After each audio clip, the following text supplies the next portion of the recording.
বিসমিল্লাহির রহমানির রহিম। সম্মানিত বিনিয়োগকারী ভাই বোনেরা, আসসালামু আলাইকুম। শুভ অপরাহ্ন। আজ পহেলা এপ্রিল, রোজ মঙ্গলবার। আজকে আমি আপনাদের সাথে বন্ধের দিন, পবিত্র ঈদুল ফিতরের মার্কেটের যে বন্ধটি চলছে, এই বন্ধের সময় আমি আপনাদের অনুরোধের ৬টি স্টক নিয়ে সংক্ষিপ্ত পরিসরে আলোচনা করার জন্য হাজির হয়েছি। আশা করি আপনারা সকলেই ভালো আছেন। আজকে পবিত্র ঈদুল ফিতরের দ্বিতীয় দিন। আশা করি আপনারা সকলেই আত্মীয় স্বজন, প্রতিবেশী যারা আছে সবার সাথে খুব সুন্দরভাবে ঈদুল ফিতরের যে আনন্দ সবাই ভাগাভাগি করে নিচ্ছেন। খুব বেশি কথা বলবো না।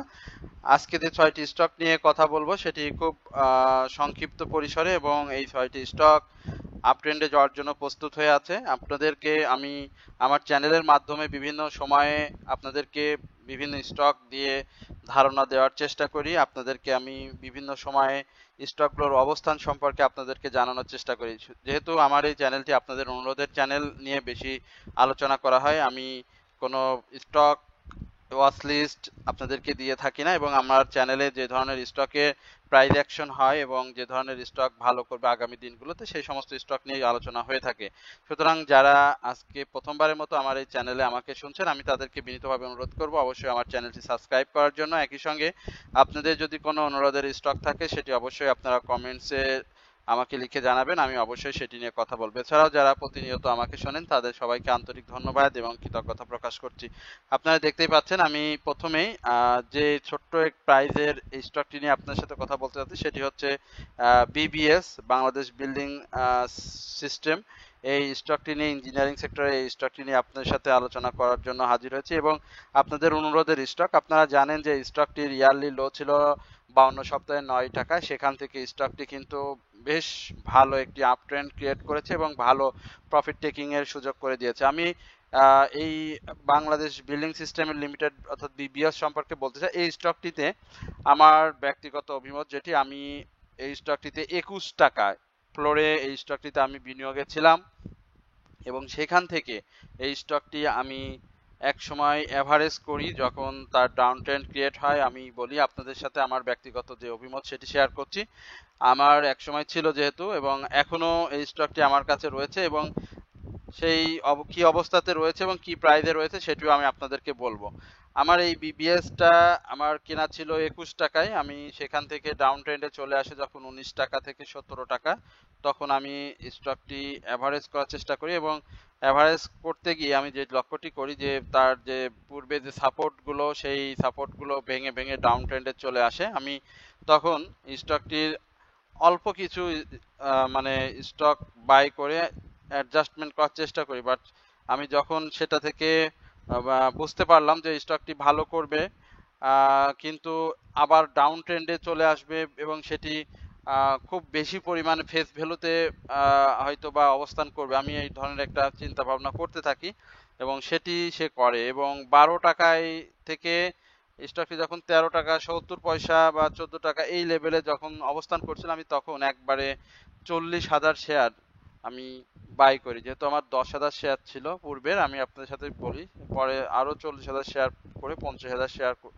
করি, এবং আমার যে এভারেজ প্রাইস অ্যাকশন ছিল সেই এভারেজ প্রাইস অ্যাকশনে আমি শেয়ার থেকে 50 পয়সা লসে আমি শেয়ার থেকে বের হয়ে আসি, এবং বের হয়ে আসার পরে শেয়ারটি আমি আবারও 10 টাকা সম্ভবত 20 পয়সায় আমি আবার বাই করি, এবং তখন আমি এই শেয়ার থেকে 12 টাকা 70 পয়সায় আমি আবারও সেল দিয়ে প্রফিট টেক করি।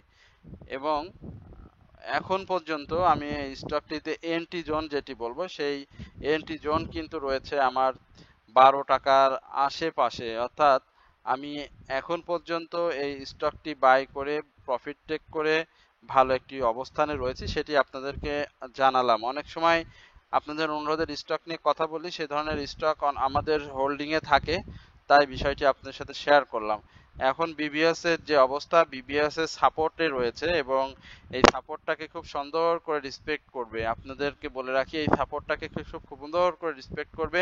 এইখান থেকে স্টকটি 20 পয়সা ডাউন ট্রেন্ড আমরা দেখব, 12 টাকা থেকে 12 টাকা 10 পয়সা এই লেভেলের ডাউন ট্রেন্ড দেখব, এবং এই ডাউন ট্রেন্ডের মধ্যেও আমরা একটি গ্রিন ক্যান্ডেল দেখব। এই গ্রিন ক্যান্ডেলে অর্থাৎ এই 12 টাকার যে সাপোর্টটি রয়েছে, এই সাপোর্টটাকে রেসপেক্ট করে শেয়ারটি 14 টাকা 20 পয়সা এই লেভেলে যাওয়ার সম্ভাবনা এবং সেখানে গেলে স্টকটি কিন্তু পরবর্তীতে সে হাই ক্রিয়েট করবে এবং ইয়ারলি যে হাইটি রয়েছে 17 টাকা, আমরা জানি যে 17 টাকা 90 পয়সা স্টকটির ইয়ারলি হাই রয়েছে এবং সেইখানে স্টকটি আপনারা পেয়ে যাবেন। সুতরাং একটু সময় দিয়ে যদি আপনারা স্টকটিতে থাকতে পারেন, আমি বিশ্বাস করি স্টকটি অবশ্যই ভালো করবে এবং যারা ক্যান্ডেলস্টিক প্যাটার্ন বা শেয়ারের মুভমেন্ট বুঝতে পারেন তারা বাই সেলের মধ্যে থাকলে আরো ভালো করতে পারবেন, যেহেতু আমরা এই শেয়ারগুলোতে বাই সেলের মধ্যে থাকি। যদিও শেয়ারটি এই 2 দিন আমরা আনচেঞ্জ অবস্থাতে দেখছি, মার্কেট বন্ধের সময়ে শেয়ারটি আনচেঞ্জ অবস্থাতেই রয়েছে 2 দিন আগেই, এবং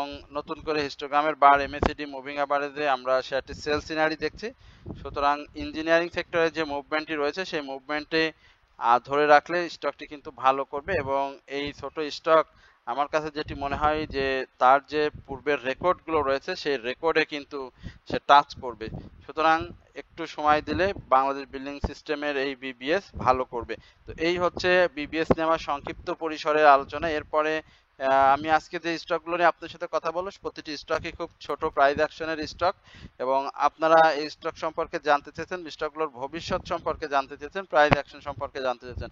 তো এরপরে পিডিএল অর্থাৎ প্যাসিফিক ডেমিনস লিমিটেড টেক্সটাইল সেক্টরের এই স্টকটির ক্যাটাগরি চেঞ্জ হওয়ার পর থেকে একটা ডাউন ট্রেন্ড, এবং যে ডাউন ট্রেন্ডটি 6 টাকা 10 পয়সা এই লেভেলে ছিল এবং সেখান থেকে শেয়ারটি 8 টাকা 50 পয়সা হাই হতে দেখেছিলাম। শেয়ারটির ইপিএস ভালো আসেনি, ক্যাশ ডিভিডেন্ড হিস্ট্রি তো আপনারা জানেন যে এটি হয়নি, যার কারণে শেয়ারটি ক্যাটাগরি চেঞ্জ করে জেড ক্যাটাগরিতে পাঠানো হয়েছে। এখন শেয়ারটির একটা সম্ভাবনাময় স্টক ছিল যখন ক্যাটাগরি পূর্বে, যখন সাধারণ বিনিয়োগকারীরা স্টকটিতে ছিল, যেহেতু শেয়ারটির 11 কোটির উপরে পাবলিক হোল্ডিং রয়েছে, ভলিউমটা গেইন করতে হবে, ক্যাটাগরি চেঞ্জ করলে প্রাইস অ্যাকশনটা ভালো হবে। আর পাবলিক হোল্ডিং যেহেতু 11 কোটির মতো শেয়ার, সুতরাং এই ধরনের স্টকে গেমলিং হতে হলেও একটু সময় লাগে বা মুভমেন্ট আসতে হলে একটু সময় লাগে। যেহেতু এই মুহূর্তে তার ক্যাটাগরির কারণে প্রাইস অ্যাকশনে যে ডাউন ট্রেন্ড, সেই ডাউন ট্রেন্ডটা আমি যেটি মনে করি আমার অ্যানালাইসিস দিয়ে সেটি 7 টাকা 30 পয়সার যে অবস্থান, এই অবস্থানটাকে সে খুব বেশি ডাউন ট্রেন্ডে নিয়ে আসবে না। 7 টাকা 20 পয়সা থেকে 7 টাকা 10 পয়সা এই লেভেলের সাপোর্টটাকে ধরে রেখে সে 7 টাকা 70 পয়সা থেকে 7 টাকা 80 পয়সা এই লেভেলে সে আপ ডাউন করবে। এই হচ্ছে পিডিএল নিয়ে আমার সংক্ষিপ্ত পরিসরের আলোচনা এবং পিডিএল এর যে অবস্থা সেটি আপনারা দেখতে পাচ্ছেন, শেয়ারটি এই মুহূর্তে বাই সেল সিনারিওতে রয়েছে। এরপরে আমরা ড্রাগন সোয়েটার অর্থাৎ ডিএসএসএল এই স্টকটি নিয়ে কথা বলবো। আমরা একটু ডিএসএসএল এর কি অবস্থা। ডিএসএসএল টেক্সটাইল সেক্টর একটি খুব ভালো সম্ভাবনাময় স্টক। প্রাইস অ্যাকশনের যে মুভমেন্ট সেটি বর্তমানে একটু কারেকশন জোনে রয়েছে। এই dragon sweater and spinning mill আমরা যেটা প্রত্যাশা করছি, স্টকটি 13 টাকা 20 পয়সা, যে 52 সপ্তাহের হাই সে ক্রিয়েট করেছে আপনারা জানেন, এটিও খুব বেশি দিন হয়নি। এই হাইটি যদি সে ভেঙে ফেলে, যে জানুয়ারি মাসে যেটি করেছিল আপনারা জানেন যে জানুয়ারি মাসে যে হাইটি করেছিল, এটি যদি ভাঙতে পারে তাহলে কিন্তু খুব ভালো মুভমেন্টে চলে আসবে। আমরা এই 11 টাকা 40 পয়সার যে প্রাইসের বর্তমান অবস্থান, আমরা এটাকে এইবারের যে মুভমেন্ট আমরা সামনে পেতে যাচ্ছি সেখানে আমরা 13 টাকা এই লেভেলে স্টকটিকে দেখতে পাবো বলে বিশ্বাস করি। সুতরাং যাদের কাছে আছে তারা অবশ্যই শেয়ারটিতে হোল্ড করতে পারেন এবং 12 টাকার ব্যারিয়ার যেটি রয়েছে সেটি সাকসেসফুলি ব্রেকআউট করলে 13 টাকা এই লেভেলে আমরা স্টকটিকে দেখতে পাবো। স্টকটির আরএসআইটা 44.72 অবস্থান করছে। কারেকশন জোন ইতিমধ্যে শেষের দিকে। হিস্টোগ্রামের বার সেটিও sell scenario, MACD moving average সবকিছুতে সেল সিনারি রয়েছে। বা এপ্রিলের 6 তারিখ থেকে আমরা যে বাজারটি পেতে যাচ্ছি সেখানে আশা করি ছোট ছোট যে স্টকগুলো রয়েছে সেই স্টকগুলো কিন্তু প্রাইস একটা মুভমেন্ট আমরা দেখবো। সো ডিএসএসএলও এই টেক্সটাইল সেক্টরের যে মুভমেন্টটি রয়েছে সেই মুভমেন্টের সঙ্গে ভালো করবে। এরপরে আপনাদের ইঞ্জিনিয়ারিং সেক্টরে আরেকটি স্টক রয়েছে, সেটি সম্পর্কে আমরা জানতে চেয়েছেন, আমরা আপনাদেরকে সেটি নিয়ে একটু বলার চেষ্টা করি। সেটি হচ্ছে গোল্ডেন সন। গোল্ডেন সনের এখানে দেখেন 3 ইনসাইডার ডাউন ট্রেন্ড ক্রিয়েট করে যে ক্যান্ডেলটি করছে, খুব সুন্দর একটি ক্যান্ডেল ক্রিয়েট করছে এবং এই ক্যান্ডেলের সব থেকে ভালো হতো যদি 14 টাকা 30 পয়সার উপরে একটি ক্লোজ দিতে পারতো, বাট এই জায়গায় এসে শেয়ারটি মুভমেন্টে যাবে সেই ধরনের একটা জোন তৈরি করে রেখে গিয়েছে। অর্থাৎ আগামী দিনে সে মুভমেন্টে আসবে সেটি সে খুব পরিষ্কারভাবে ইঙ্গিত দিয়ে গিয়েছে, অর্থাৎ মার্কেট ভালো হবে, সেই সঙ্গে এই গোল্ডেন সনও ভালো করবে। গোল্ডেন সনের যে বিষয়টি আমি বলবো সেটি হচ্ছে 16-17 টাকার উপরে একটি ক্লোজ আমরা প্রাথমিকভাবে স্টকটিকে প্রত্যাশা করছি, এবং সেটি যদি দিয়ে ফেলে তাহলে কিন্তু গোল্ডেন সান অনেক ভালো করবে। যে র্যালিটি দেখছেন সেম এই একইভাবে সে র্যালিটা কিন্তু করবে আবারও।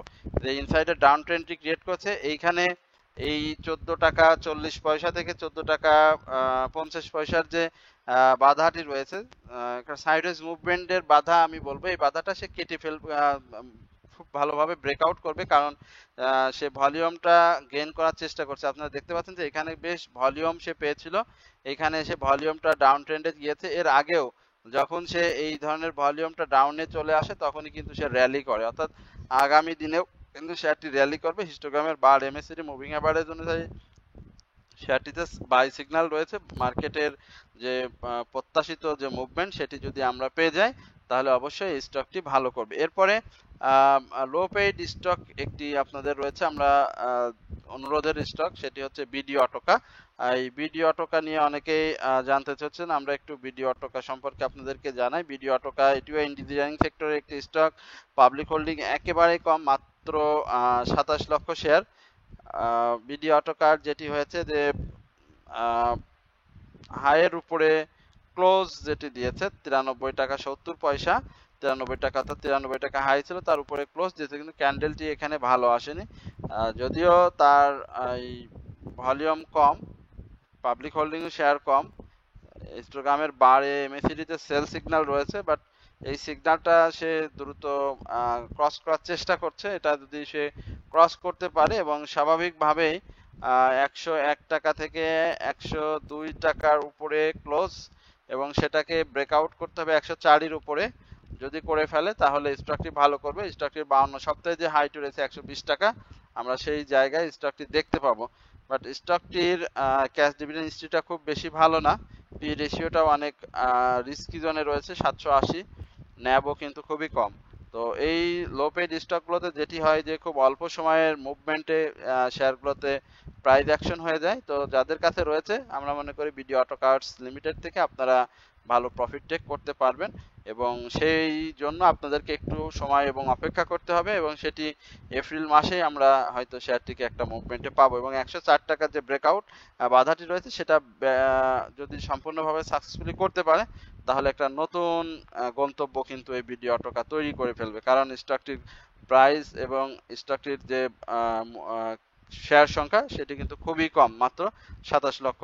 এরপরে ফরচুন শুজ, এই স্টকটি নিয়ে আপনারা একটু জানতে চাচ্ছেন। আমরা ফরচুন শুজের কি অবস্থা একটু দেখি। 3 ইনসাইডের ডাউন ট্রেন্ড ক্রিয়েট করে আবারও একটা সাপোর্ট লেভেলে ফরচুন শুজ অবস্থান করছে। এখানে ফরচুন শুজ সম্পর্কে এর আগেও আলোচনা করেছিলাম, জেড ক্যাটাগরির ট্রেনার ইন্ডাস্ট্রিজের এই স্টকটি জানেন যে খুব ভালো একটা মুভমেন্টের শেয়ার, কিন্তু তার যে ডিভিডেন্ড সংক্রান্ত যে হিস্ট্রি, পাশাপাশি বোর্ড মিটিং সহ আরও যে যে বিষয়গুলো থাকে সব কিছু নেগেটিভ নিউজের কারণে ফরচুন শুজের অবস্থানটা এই মুহূর্তে আমি বলবো একটু নেগেটিভ। স্টকটি 12 টাকা 90 পয়সা ইয়ারলি লো ছিল, বাট সেখান থেকে ঘুরে গিয়ে আপ ট্রেন্ডে যাওয়ার চেষ্টা করে 21 টাকা 50 পয়সা হাই ক্রিয়েট করেছে। বাট এখন যে অবস্থায় অবস্থান করছে শেয়ারটি প্রাইসটিতে, এখানে সাপোর্ট জোনটাকে ধরে রাখার চেষ্টা করছে। আপনারা দেখতে পাচ্ছেন যে সাইডওয়েজ মুভমেন্ট দিয়ে 18 টাকা 50 পয়সা থেকে 18 টাকা 70 পয়সার যে রেঞ্জ যে সে বিচরণ করছে, এই বিচরণটা অবশ্যই তাকে 20 টাকার উপরে ক্লোজ দিতে হবে। সাধারণ বিনিয়োগকারী ভাই বোনরা আপনাদের বলি 20 টাকার উপরে একটা ক্লোজ দিতে হবে, এবং সেই ক্লোজটা যদি দিতে পারে তাহলে তার যে রিসেন্ট হাই রয়েছে 21 টাকা 50 পয়সা সেটিকে ক্লোজ করলে আপ ব্রেকআউট করলে তারপরে আমরা একটা মুভমেন্টে পেয়ে যাব, এবং সেক্ষেত্রে 23 টাকা থেকে 24 টাকা প্রাথমিক একটি প্রাইস অ্যাকশন আমরা ধরতে পারি স্টকটিতে। যেহেতু আগামী যে ঈদুল আজহা, সেখানে ট্রেনারি ইন্ডাস্ট্রিজের বেশ কিছু স্টককে হয়তো আমরা মুভমেন্টে পাবো। তো ফরচুন শুজ যদি ক্যাটাগরি চেঞ্জটা করে ফেলে তাহলে কিন্তু স্টকটির একটা ভালো প্রাইস অ্যাকশন বা মুভমেন্ট আমরা পাবো। এবং একই সঙ্গে এপ্রিল মাসের যে মার্কেটটি আমরা প্রত্যাশা করছি একটা ভালো মার্কেট, বিভিন্ন নিউজকে কেন্দ্র করে মার্কেট ভালো হওয়ার একটা জোরালো সম্ভাবনা রয়েছে। সুতরাং ফরচুন সুজও ভালো করবে। একই সঙ্গে যদি ক্যাটাগরিটা চেঞ্জ হয়ে যায় তো আলহামদুলিল্লাহ আর কোনো সমস্যা হয়তো স্টকটি নিয়ে থাকবে না। স্টকটির 52 সপ্তাহের হাই অনেক ভালো ছিল, 44 টাকা 90 পয়সা ছিল। তো যাদের কাছে রয়েছে আমি বলবো যে স্টকটি সাপোর্ট লেভেলে রয়েছে, এখান থেকে 18 টাকা পর্যন্ত আমরা হয়তো খুব বেশি হলেও ডাউন ট্রেন্ডে দেখবো। আর আপ ট্রেন্ডে গেলে যদি 18 টাকা 20 পয়সার যে অবস্থান এটা যদি 20 টাকায় চলে যায় তখন স্টকটিতে আপনারা এন্ট্রি হিসাবে নিতে পারেন এবং সেক্ষেত্রে আপনারা 22 টাকা, এই 22 টাকা 50 পয়সা এই লেভেলে প্রফিট টেকিং এর সুযোগ পেয়ে যাবেন। আর এই মুহূর্তে শেয়ারটি সাইডওয়েজ মুভমেন্ট দিয়ে 18 টাকা থেকে 18 টাকা 70 পয়সা এই লেভেলে ঘোরাফেরা করবে। এই হচ্ছে ফরচুন সুজ নিয়ে আমার সংক্ষিপ্ত পরিসরে আলোচনা। এবং স্টকটির এই মুহূর্তে কিন্তু হিস্টোগ্রামের বার এমএসিডি তে সেল সিগন্যাল রয়েছে। আরএসআইটা ডাউন ট্রেন্ডে, আমার কাছে যেটি মনে হয় যে আরএসআইটা 43 থেকে 45 এই লেভেলে আরএসআইটা আসার একটা সম্ভাবনা রয়েছে। এই হচ্ছে ফরচুন সুজ এবং আজকের আপনাদের যে অনুরোধের স্টক, ছোট ছোট 6টি অনুরোধের স্টক ছিল সেই সম্পর্কিত সংক্ষিপ্ত পরিসরে আলোচনা। আর বেশি দিন হয়তো আমাদের অপেক্ষা করতে হবে না, আজ বাদে আর 4 দিন আমরা অপেক্ষা করব, তারপরে আমাদের সেই কাঙ্ক্ষিত বাজার, শেয়ার বাজার খুলে যাবে এবং আমরা প্রতিদিন আবারও মার্কেটে সবাই ব্যস্ত সময় পার করব। তো সকলেই ভালো থাকবেন, সুস্থ থাকবেন এবং আজকে ঈদের দ্বিতীয় দিন, সবাই ঈদকে খুব ভালোভাবে উপভোগ করেন, ঈদের আনন্দ সবার সাথে ভাগাভাগি করেন, শেয়ার করেন, সবার মাঝে ছড়িয়ে দিন এবং একই সঙ্গে আমার চ্যানেলটা সবাই সাবস্ক্রাইব করে আমার পাশে থাকবেন এই প্রত্যাশায় আজকের আলোচনা এখানে শেষ করছি। সবাই ভালো থাকবেন, সুস্থ থাকবেন। আসসালামু আলাইকুম ওয়া রাহমাতুল্লাহি ওয়া বারাকাতুহু।